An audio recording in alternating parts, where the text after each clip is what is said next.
Gap रखना है, बिल्कुल एज पे आकर नहीं खेलना आपने। एज पे आकर नहीं खेलोगे तो दिक्कत होगी आपको, राइट। यहाँ पर आपको राइट देना है, यहाँ पर बिल्कुल नहीं खेलना, क्योंकि यहाँ पर सामने वाला जल पड़ेगा तो आपको फाउल के चांसेस रहेंगे। ये सेंटर और ये सेंटर को इस लाइन से देखना आपने, ये हाथ कहीं भी जा रहा हो, ये उसके हाथ में नहीं जाना चाहिए। अगर आपको जाना है तो आप रेफरी को बोल सकते हैं कि सर सेंटर दीजिए, तो हाथ वो सेंटर करेगा। जिसका हाथ लंबा होगा उसको हाथ को पीछे करना पड़ेगा, राइट। अगर मेरा हाथ लंबा है तो मेरे को पीछे आना पड़ेगा, अगर उनका हाथ लंबा है तो उनको पीछे जाना पड़ेगा, लेकिन ये सेंटर में रहेगा। दूसरा, ये जो लाइन है ये ध्यान रखना है कि ये ऊपर नीचे नहीं आना चाहिए, ये ऊपर नीचे नहीं आना चाहिए, ये इक्वल होना चाहिए, राइट। रेफरी ग्रिप में भी, स्ट्रैप मैच में भी और मैच में भी, ठीक है ना। अगर उसका हाथ ऊपर लेकर खेल रहा है तो वो एडवांटेज में जा रहा है, ये एडवांटेज है, ठीक है ना। उसको ये लाइन हमारा प्रॉपर अलाइनमेंट होना चाहिए इससे, आप समझे ना। तो साइड सेंटर देखो, ये साइड सेंटर आ रहा है तो ये साइड सेंटर में आपको यहाँ पर लेना है, इतने तक ही साइड लगा सकते हो आप, इससे ज़्यादा नहीं कि आप यहाँ तक लेके जा रहे हो उसको, तो आपको वार्निंग मिल सकती है इसमें। 2 वार्निंग 1 फाउल, ठीक है। और 2 फाउल मतलब आप मैच लॉस कर रहे हो, तो अवॉइड करो और ध्यान रखो कि आपको कितने फाउल कितने वार्निंग मिल चुके हैं इसमें, वो बहुत इंपॉर्टेंट है मैच में। आपको पता नहीं चलेगा और आप मैच से बाहर हो जाओगे वार्निंग में। दूसरा जो है, जैसे अभी मेरा हाथ यहाँ बहुत जा रहा है, हाथ ऊपर है तो मेरा हाथ ऊपर जा रहा है, तो वो क्या करेंगे, इनका हाथ यहीं पर है, देखो। अगर मेरे हाथ को पीछे करेंगे और इसके हाथ को थोड़ा ऊपर करेंगे तो ये लेवल बराबर हो गया, तो ये यहाँ पर इक्वल पोजीशन हो जाती है, चाहे किसी का हाथ कितना भी बड़ा हो कितना भी छोटा हो। अगर वो यहाँ पर इक्वल जा रही है तो दोनों को इक्वल पोजीशन पे एंगल मिलते हैं, तो इसलिए कोई प्रॉब्लम नहीं होती है उसमें, ठीक है ना। ये आपको रखना है यहाँ पर। इसके बाद जो है मैच स्टार्ट होता है, ये हो गया आप यहाँ पर, ये जो 2 नकल है, ये और ये जो नकल है, इनके नीचे आपकी ग्रिप होनी चाहिए। आप इसको नकल कवर नहीं कर सकते, अपना भी और उसका भी। आपको ये दोनों ही नकल करने हैं, और ये यहाँ से क्लोज करेंगे और ये यहाँ से क्लोज करेंगे, तो ये दोनों नकल दिखनी चाहिए। कई बार लोग राइजर खेलते हैं इस तरह से, ये जिसमें गैप दिखता नहीं है, आपको रेफरी नकल दिखाने के लिए बोलेंगे तो आपको दिखाना है। दूसरा, अगर मैंने ग्रिप ले ली है और ये ग्रिप नहीं ले पा रहे हैं तो ये आपका राइट है, आपको प्रॉब्लम नहीं है, वार्निंग इनको मिलेगा कि आप ग्रिप लीजिए। जैसे स्ट्रगल कर रहे हैं ग्रिप लेने के लिए, नहीं आ रहा, ये बार बार ट्राई कर रहे हैं ग्रिप लेने के लिए, नहीं आ रहा, ये ट्राई कर रहे हैं लेकिन मैंने ले रखी है, रेफरी इनको बोलेंगे टेक द ग्रिप, उनको वार्निंग मिलेगा, ये भी आप ग्रिप लीजिए। फिर भी ग्रिप लिखते हो तो सेकंड वार्निंग मिलेगा, सेकंड वार्निंग हो गया तो फिर 1 फाउल हो गया, ठीक है ना। ऐसे को बार बार करना तो फॉल में ही बाहर हो जाएगा, तो ऐसा नहीं को रेफरी ग्रिप स्टार्ट कर सकते हो। जैसे इनका क्वेश्चन था कि भाई वो रेफरी ग्रिप उन्होंने या वो कर दिया था, ऐसा नहीं होगा। अब मैंने अगर ग्रिप ले लिया, मेरी पोजीशन एंगल सब सही है, तो वो उसको प्रॉब्लम है, उसको बात करेगा, ठीक है ना। वो चीज़ें आपने भी ध्यान रखनी है। जैसे सपोज आपके साथ कभी ऐसा हो जाए, आप प्रोटेस्ट कर सकते हो, प्रोटेस्ट कार्ड होता है यहाँ पर, प्रोटेस्ट को तो जी सर मैं प्रोटेस्ट करना चाहता हूँ। एल्बो का आप ध्यान रखिए, जो एल्बो है ये अगर उठ गया आपका एल्बो यहाँ से, गैप आ गया इसके ऊपर, तो आपका एक फाउल हो जाता है, आपका ये बाहर निकल गया। ये जो हमारी जो ये चीज़ पॉइंट होता है, ये पॉइंट हमारा पॉइंट होता है, अगर ये बाहर चला गया तो आपका ये फाउल हो गया।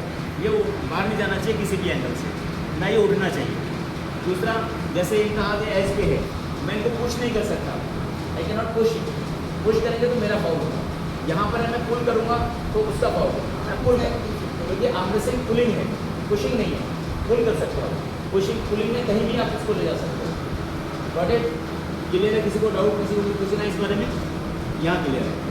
अब आते हैं हम लोग 30 सेकंड में आप अपनी ग्रिप ले सकते हो। अगर 30 सेकंड में आप दोनों खिलाड़ियों ने अपनी ग्रिप नहीं ली है तो फिर क्या होगा, रेफरी ग्रिप की जो पोजीशंस है, हम सबसे पहले रेफरी आपसे पूछेंगे थम्स अप और डाउन, आपको चाहिए आप चाहिए तो दिखाएंगे आपको ऐसे, ये थम्स अप, थम्स अप, ये थम्स अप होगा। थम्स डाउन मतलब थम्स को फिंगर के अंदर रखना, ये थम्स डाउन, ये थम्स अप। आपको डाउन चाहिए, आप चाहिए, आप किस तरह से चाहिए, राइट। तो इनको थम्स अप चाहिए, मुझे थम्स डाउन चाहिए। अब रेफरी का ध्यान रखो, फिर रहो। अब ये बहुत इंपॉर्टेंट है क्योंकि रेफरी ग्रिप में सबसे ज़्यादा मिस्टेक्स होती हैं, ठीक है ना। एल्बो आप सेट करोगे खुद से, ग्रिप आप सेट करोगे खुद से, ठीक है ना। ये सेंटर में रखेंगे ग्रिप, तो ये हाथ किस तरह से जाएगा, रेफरी ग्रिप। आपने अपने से क्लोज नहीं करना है, अपने से क्लोज नहीं करना है उसको, रेफरी आपको क्लोज करेंगे। एक चीज़, एक मूवमेंट रेफरी करेंगे रेफरी ग्रिप के अंदर, आपको कुछ भी नहीं करना है। आपको शोल्डर स्क्वायर डोंट मूव, अगर रेफरी ने डोंट मूव कर दिया, अगर ये इनका हिल गया तो ये फाउल हो जाएगा, इसलिए डोंट मूवमेंट नहीं करनी है, ना ही क्लोज करना है आपको, ना ही फिंगर हिलाना है। फिर मेरा भी होगा डोंट मूव इस साइड को, फिर उसके बाद अगर रेफरी इस साइड में है तो पहले इनका थंब क्लोज होगा, पहले सॉरी इनका थंब अप था, तो फिर क्या करेंगे, इनका ये क्लोज करेंगे, ये इन्होंने थंब क्लोज, ये फाउल हो जाएगा, ठीक है ना। फिर ये आ गया, फिर इनका पहले इनका था तो ये क्लोज हो गया, ये कप आ जाएगा, ठीक है ना। अब मेरा ये अप था, ये आ गया, इनका अप था, मेरा डाउन था, तो डाउन में थंब्स ऊपर देगा। अगर मेरा हाथ छोटा है तो मेरे को राइज करके देगा वो, अगर मेरा हाथ छोटा है उससे, तो ये मेरे को उनका ड्यूटी है कि मेरे को अगर थम्स डाउन बोला है तो थम्स डाउन करके देंगे, चाहे मेरे को हाथ को राइज देना पड़ेगा, ठीक है ना। थम्स अप है तो इनका थम्स अप है तो ये इनको इस तरह से दे सकते हैं, ठीक है ना, ये नीचे रख सकते हैं, वो कोई उसका वो नहीं है। इस बार यदि गो पे मूवमेंट नहीं है, आपने रेडी और गो की मूवमेंट ध्यान रखनी है। अगली स्टार्ट होता है तो नॉर्मल ग्रीज में आपको वार्निंग मिलेगा अगली स्टार्ट में, अगर आपने गो से पहले स्टार्ट कर दिया। अगर रैपिड ग्रीज में आप अगली स्टार्ट करते हो तो वो फाउल में कन्वर्ट होता है।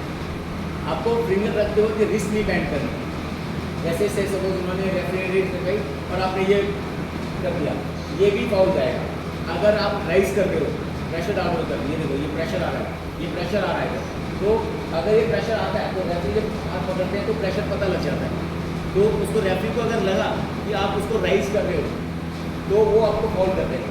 तो इस चीज़ का आपको बहुत खास ध्यान रखना है गेम देते हो, क्योंकि जितने अच्छे रूल्स आपको मालूम होंगे उतना अच्छा आप गेम खेल सकते हो, आप प्रोटेस्ट कर सकते हो उसके लिए, ठीक है ना। वो सब चीज़ें पे आपको यहाँ पर जो है ना 1 बाई 1 आपको रहेगा, अब गया, ये गया इसका रिस्ट, और उसके बाद आपने एल्बो की मूवमेंट नहीं होनी चाहिए, शोल्डर की मूवमेंट। आप गर्दन हिला रहे हो कोई प्रॉब्लम नहीं है, पैर हिला रहे हो कोई प्रॉब्लम नहीं है। अच्छा ऊपर बॉडी, अगर ये छोड़ के आपने दोबारा पकड़ लिया, ये फाउल है, ठीक है ना, रेफरी ग्रिप के अंदर। तो ये सब चीज़ों में रेफरी ग्रिप में आपको ध्यान रखना। दूसरा, मैच चल रहा है, ग्रिप पकड़ के मैंने कर लिया, या मैच चल रहा है और मैंने ग्रिप पकड़ कर दिया, तो ये दिस इज कॉल्ड वार्निंग, लेकिन मैच कंटिन्यू रहेगा अगर मैंने कोई एडवांटेज नहीं दिया। अगर मैंने ये पकड़ लिया तो ये डायरेक्टली कॉल हो जाएगा। अगर मैंने उनको ध्यान रखना है, अगर ये पकड़ लोगे आप, उसको छोड़ के ये पकड़ लिया तो वो फाउल होगा। यहाँ से इसको पकड़ लिया आपने, पकड़ के जल्दी पकड़ लिया और कोई एडवांटेज नहीं है तो वो वार्निंग जाएगा, मैच नहीं रुकेगा, मैच कंटिन्यू रहेगा। कोई दिक्कत नहीं, टच होना चाहिए, ये टच रहना चाहिए, बस कितना भी टच रहेगा कोई दिक्कत नहीं। आप यहाँ पकड़ो, यहाँ टच करो, कोई प्रॉब्लम नहीं। ऐसे टच कर छूट गया तो वो फाउल हो जाएगा। दूसरा, मैं यहाँ पर जा रहा हूँ और मैंने ये पकड़ लिया तो ये इस पोजीशन में, क्योंकि मैं विनिंग पोजीशन पे हूँ, विनिंग पोजीशन में अगर यहाँ छूटा द्वारा पकड़ते हैं तो वो फाउल होगा, ठीक है ना। कई बार क्या होता है कि मैंने पिन कर दिया, यहाँ से पकड़ के पिन कर दिया, ठीक है ना, ये पिन हो गया, मैंने छोड़ दिया, वो फाउल होगा, तो रिमैच जाएगा, उसको फाउल हो जाएगा। आप समझ गए ना सारे। तो ये चीज़ें हमने ध्यान रखनी है कि आपका ग्रिपिंग जो है, लोग इस तरह से गिरते हैं, वो थोड़ा डेंजर होता है, कभी भी हाथ छूट सकता है, तो वो आपको डिसएडवांटेज होता है, क्योंकि वीडियो कैमरा बनेगा, प्रोटेस्ट होगा, तो उसमें आपको डिसएडवांटेज हो सकता है। आप भी गौर करिए, जब मैच खेलते हैं तो आपको ये सारी चीज़ें मॉनिटर करनी है कि आप कैसे खड़े हो रहे हो, कहाँ कहाँ क्या पोजीशंस हैं, तो उसके हिसाब से आपको अपने को तैयार करके रखना है और उसी हिसाब से आप प्रोटेस्ट ले सकते हो, ठीक है ना। कहीं कोई प्रॉब्लम आती है, कोई दिक्कत नहीं है, रिव्यू कुछ सोचो और फॉल, उसके फॉल पे भी ध्यान दो, अपने में भी उसके फॉल पे भी ध्यान दो। अगर फॉल आपको दिख रहा है कि भी वो उसका फॉल है तो तुरंत प्रोटेस्ट करो, वो आपका एडवांटेज है। खासतौर पर आप यूज़ कर रहे हो कोई मैच को, तो साथ में किसी को हेल्प करो, तो वीडियो बनाए, कुछ करें, तो इमीडिएटली आपको पता है आपका टीम कैप्टन है, मैनेजर है, पुलिस है, कुछ भी वो आपको मदद कर सकते हैं। तो दूसरा जो है ब्रेकिंग पोजीशन, ठीक है ना। अगर ब्रेकिंग पोजीशन है और मेरा हाथ यहाँ पर और मैं ऐसे जा रहा हूँ तो इट्स कॉल्ड ब्रेकिंग पोजीशन। ये मैच स्टॉप कर देंगे, या फिर स्टॉप करेंगे ब्रेकिंग पोजीशन में और आपको जो है रीमैच में हो जाएगा, ठीक है ना। ब्रेकिंग पोजीशन यहाँ हो सकता है, हम ऐसे जा रहे हैं तो ये ब्रेकिंग पोजीशन हो गया, इसमें जाना, ये ब्रेकिंग पोजीशन है, ऐसे होते के साथ ब्रेकिंग पोजीशन, बट ये ब्रेकिंग पोजीशन नहीं है। ये जब तक मेरा हाथ प्रोनेशन पोजीशन पे है और ये है तो ये ब्रेकिंग पोजीशन नहीं है, ठीक है ना, कोई दिक्कत नहीं है, मैं कितना भी नीचे आ सकता हूँ, ऐसे कोई प्रॉब्लम नहीं है। तो आप बता रहे थे कि जैसे आप ले जा रहे हैं और आपका हाथ नीचे से जाएगा नहीं, ये कहीं भी, ये हाँ शोल्डर बाहर हो रहा है, तो अगर ये हाथ से इधर शोल्डर जा रहा है, वो किसी भी पोजीशन में हो, मेरा ऐसे हो रहा है या ऐसे हो रहा है, उससे कोई फर्क नहीं पड़ता। आपका शोल्डर कहाँ जा रहा है, इस हाथ से, ये हाथ और ये शोल्डर, अगर ये ऐसे हो रहा है यहाँ से तो ये ब्रेकिंग पोजीशन हो जाता है। और जैसे हाथ स्लिप हो जाएगा, अभी आप ऐसे करेंगे, स्लिप में बात बताता हूँ, स्लिप बात बताता हूँ, पहले ब्रेकिंग पोजीशन के फॉल समझ लो, ये आ गया, ये आपका आ गया, तो ये ब्रेकिंग पोजीशन हो गया आपका। तो ये इसमें आपको ऑलवेज मैटर होगा, अगर वो सामने वाले का भी अगर ये हुआ है तो आप चैलेंज कर सकते हो कि सर इसका ब्रेकिंग पोजीशन है, फाउल है, लेकिन मैच नहीं छोड़ना, मैच नहीं छोड़ना जब तक रेफरी स्टॉप ना कर दे। आपको मैच में कंटिन्यू बने रहना है। कई बार क्या होता है कि यहाँ हुआ ये मैच हुआ चल रहा है, मैंने पिन क्या छोड़ दिया और उसने मेरा पिन कर दिया, लेकिन यहाँ पर पिन नहीं हुआ है, यहाँ पर पिन नहीं हुआ और हमें लगा कि पिन हो गया, मैंने छोड़ दिया, उस पिन ने पकड़ा और यहाँ मार दिया, तो उस केस में वो विनर है। ये ध्यान रखना आप लोग। ये कई बार होता है कि जो स्पीड खेलते हैं उनके लिए ये होता है कि उनको लगता है कि हमने हो दिया, लेकिन एक्चुअल में वो लगा हुआ नहीं होता है। एंगल अलग बात है कि किस एंगल से आपका वीडियो बन रहा है, उससे पता लगता है वो सामने से, क्योंकि रेफरी साइड में ऐसे देख रहे होते हैं नीचे झुक के, तो उनको ज़्यादा पता होता है। तो दूर से जो वीडियो बन रही होती है उसमें एंगल के पता नहीं लगता, तो ये आपको डिसएडवांटेज है। दूसरा स्लिप आउट, अगर ये बहुत इंपॉर्टेंट है, ध्यान रखना, ये स्लिप आउट अगर आपका इधर से जा रहा है, फिंगर खोल के जा रहा है आपका, अगर ये फिंगर ग्रिप से मेरी हट के फिंगर खुल गई है तो ये आपका फाउल बनेगा, स्लिप हो गया तो, क्योंकि ऊपर से गया तो ये फाउल जाएगा। अगर मेरा हाथ ऐसे निकला है ये चीज़, क्योंकि फिंगर टच नहीं है, जैसे ये है, यहाँ से बताता हूँ, तो इन्होंने ऐसे किया और ये मेरा हाथ ऊपर है और ये इनका फाउल है, इस पोजीशन में ये फाउल जाएगा, ठीक है ना। अगर आपका हाथ 2/3 से नीचे है, ये निकला मैंने और हाथ को ऐसे निकाल दिया, मैं लूजिंग पोजीशन पे मेरा फाउल हुआ, लूजिंग पोजीशन पे फाउल, इसका मतलब आपने मैच लॉस कर दिया, क्योंकि आपका 2/3 के नीचे अगर आपका कोई भी स्लिप आउट होता है या कोई भी फाउल होता है एल्बो का किसी का, तो आप मैच को लॉस कर जाते हो। 2/3 के नीचे, 2/3 से ऊपर आपका अगर हाथ छूटता है या फाउल होता है तो उसमें कोई प्रॉब्लम नहीं।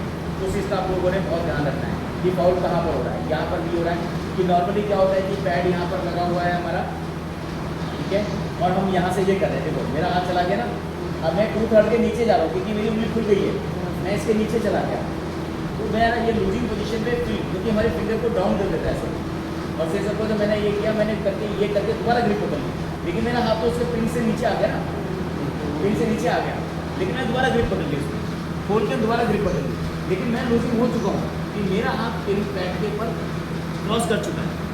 पिन पैड का जो टारगेट है 4 इंच का जो पैड होता है, उसके अगर टच कर गया या उसके नीचे आ गया तो वो लॉस है। जैसे ये करके कई बार होता है, ये पकड़ लिया लेकिन ग्रिप बन गई उसकी दोबारा से, लेकिन उसका हाथ नीचे से ऊपर आ गया तो वो लॉस है। इस चीज़ में आप ध्यान रखना। तो कभी भी उस चीज़ को बड़े ध्यान से आपको खेलना होता है मैच में कि क्या है।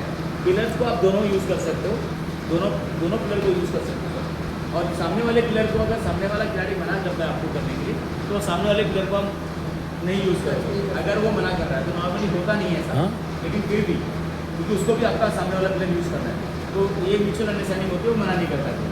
लेकिन एज पर द रूल अगर वो मेरे तरफ सामने वाला प्लेयर है, मेरी साइड के जो प्लेयर हैं, अगर मैं इनको मना कर दूँगा तो ये नहीं देंगे, रेफरी को मना करेंगे कि आप आपसे रेफरी को बोलेंगे सर ये मेरा प्लेयर यूज़ नहीं कर सकता, खत्म, या तो मैच से पहले ही बोल दूँगा, मना नहीं करेगा तो आप भी बोल सकते हो वो इशू मैं नहीं रख सकता हूँ आगे, मतलब अगर वो मना करेगा तो, अदरवाइज आप रख सकते हो, ओके अदरवाइज यूज़ कर सकते हो, कोई प्रॉब्लम नहीं। ठीक है, तो ये कुछ बेसिक्स रूल्स हैं जहाँ आपको किसी को स्ट्रेट में जाना हो तो हाँ मैं बताता हूँ। अब ये आता है कि स्टेप कैसे है, जैसे ये तो लूजन हो गया, ये फाउल वगैरह हो गई। अब अगर हमारा ये जो हाथ है अगर यहाँ से ये छूट रहा है इस तरह से, ये जो ग्रिप के ऊपर फिंगर होनी चाहिए, इट्स कॉल्ड स्टेप, ठीक है ना। अगर ये हाथ यहाँ से छूट रहा है इस तरह से, ये भी स्टेप में चला जाएगा, ठीक है ना, क्योंकि ये इनके थम्स के इधर से जा रहा है। अगर ये हाथ खोल के निकाल देते हैं यहाँ पर, अगर ये यहाँ पर भी ऐसे भी जा रहा है तब भी आप स्टेप दे सकते हो इसको। लेकिन क्या है कि अगर उसने हाथ छोड़ के कर दिया ऐसे छुड़ाया है तो स्टेप नहीं मिलेगा, बॉल मिलेगा। नीचे से नहीं जाना चाहिए, नीचे से नहीं जाना चाहिए, और ये ग्रिप के ऊपर होना चाहिए आपका हाथ, एक उंगली ऐसे भी चलेगा, ये भी स्टेप में चला जाएगा। अगर ये इन्होंने ऐसे किया, मैंने ऐसे किया, तो ये तो इनका फाउल ही हो गया, लेकिन स्टेप के लिए ये चीज़ आ सकती है। या आप म्यूचुअल अंडरस्टैंडिंग से पूछ सकते हो कि आपको स्टेप खेलना है, रेफ्री खेलना है। अगर आप दोनों एग्री हैं तो आप खेल सकते हो। यदि मैं कहूँ कि मैं स्टेप में नहीं खेलना चाहता और वो खेलना चाहता है तो वो फिर मैच नहीं होगा। अगर रेफ्री ग्रिप के लिए या फिर स्टेप के लिए, दोनों का म्यूचुअल अंडरस्टैंडिंग होना बहुत ज़रूरी है, आप समझे ना। बिना उसके म्यूचुअल अंडरस्टैंडिंग के आप नहीं कर सकते। आपको लग रहा है कि आप स्टेप में बहुत अच्छे हो तो जेंटली पूछ सकते हो कि आप स्टेप खेलोगे, खत्म। रेफ्री बोले से हम दोनों स्टेप पे खेलेंगे, तो रेफ्री आपको स्टेप मैच करा। आप बोलोगे रेफ्री को उससे पूछेंगे स्टेप खेलना है और रेफ्री ग्रिप दोनों ही खेलना है, तो आपको स्टेप और रेफ्री ग्रिप दोनों ही एक साथ करा सकते हैं। वो डिपेंड ऑन योर चॉइस, ठीक है। तो आई थिंक ये सब चीज़ें हैं जो बेसिक चीज़ें हैं जो मैंने बताई है, और भी बहुत सारी चीज़ें हैं, लेकिन ओवर द टाइम वो धीरे धीरे करोगे। ठीक है ना, वो बड़ा इंपॉर्टेंट। किसी का और कोई क्वेश्चन है, किसी का डाउट है तो बताइए आप।